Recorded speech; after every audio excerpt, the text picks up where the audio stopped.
দক্ষিণ সুদানে ভয়াবহ বিমান দুর্ঘটনা, একজন ভারতীয় সহ মৃত 20। টেক অফের 5 মিনিটের মধ্যেই বিমান ভেঙে পড়ল। দক্ষিণ সুদানের জুবারের উদ্দেশ্যে রওনা দিয়েছিল বিমানটি। তেল সংস্থার ইঞ্জিনিয়ার এবং আধিকারিকদের নিয়ে রওনা দেয় এই বিমান। টেক অফের পরই আচমকা ভেঙে পড়েছে। বিমানে থাকা 21 জনের মধ্যে 20 জনেরই মৃত্যু। দক্ষিণ সুদান, যেখানে ভয়াবহ বিমান দুর্ঘটনা, একেবারে টেক অফের 5 মিনিটের মধ্যেই বিমানটি ভেঙে পড়েছে। একজন ভারতীয় সহ মৃতের সংখ্যা 20, মোট 21 জন ছিলেন বিমানটিতে। দক্ষিণ সুদানের জুবারের উদ্দেশ্যে রওনা দিয়েছিল বিমানটি।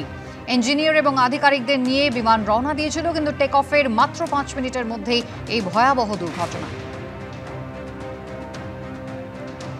পার্কস্ট্রিট থানার কাছেই প্রযোজনা সংস্থার অফিসে লুঠের ঘটনা ঘটল। অভিযোগ, হেলমেটে মুখ ঢেকে 3 দুষ্কৃতী এসেছিল।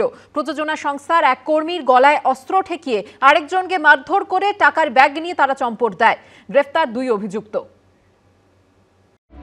উত্তরপ্রদেশ গ্যাংয়ের পর এবার শহরে হেলমেট গ্যাং।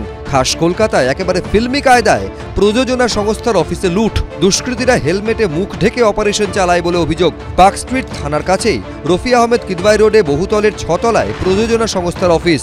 পার্কস্ট্রিট থানার ঠিক কাছেই রফি আহমেদ কিদওয়াই রোডে যে বিল্ডিং এর সামনে আমরা দাঁড়িয়ে আছি, এই বিল্ডিং এর 6 তলায় 2 জন ব্যক্তি তারা হেলমেট পরে আসে এবং তারা লুট চালায়। প্রত্যক্ষদর্শীদের অভিযোগ, মঙ্গলবার সন্ধ্যে 7:30টা নাগাদ হেলমেট পরা 3 যুবক অফিসে ঢোকে। সেই সময় অফিসে 2 জন কর্মী ছিলেন। দুষ্কৃতীরা একজনের গলায় ধারালো অস্ত্র ঠেকায়, আর এক কর্মীকে মারধর করে। 5 মিনিটের অপারেশনে গোটা অফিস তছনছ করে টাকা ভর্তি ব্যাগ নিয়ে পালায় 3 দুষ্কৃতী। একটা লোকে চাকু ধরিয়ে গলায় ওরা স্ন্যাচ করে মালগুলো নিয়ে গেছে। কিছু টাকা পয়সা ছিল আর একটু ওদেরকে ডিস্টার্ব করেছে, মেরেছে। ওর জন্য আমরা পুলিশ কমপ্লেন করলাম। ওনারা অলরেডি একটা লোকের মুখটাও চিনতে পেরেছেন কি কে লোকটা, মনে হচ্ছে উনি তাড়াতাড়ি ধরা পরে যেতে পারে।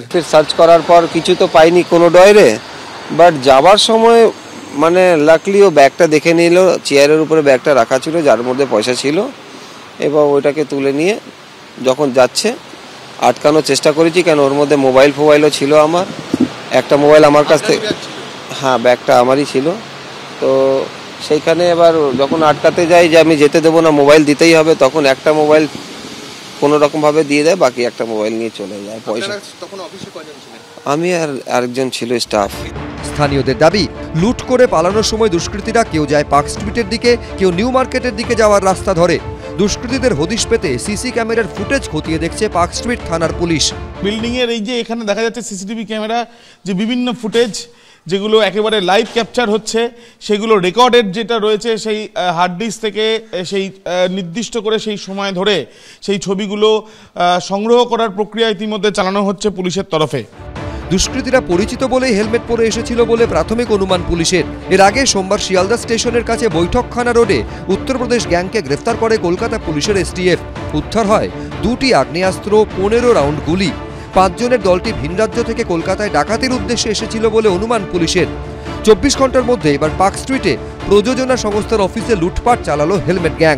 সুদীপ্ত আচার্য, আবির দত্ত, এবিপি আনন্দ, কলকাতা।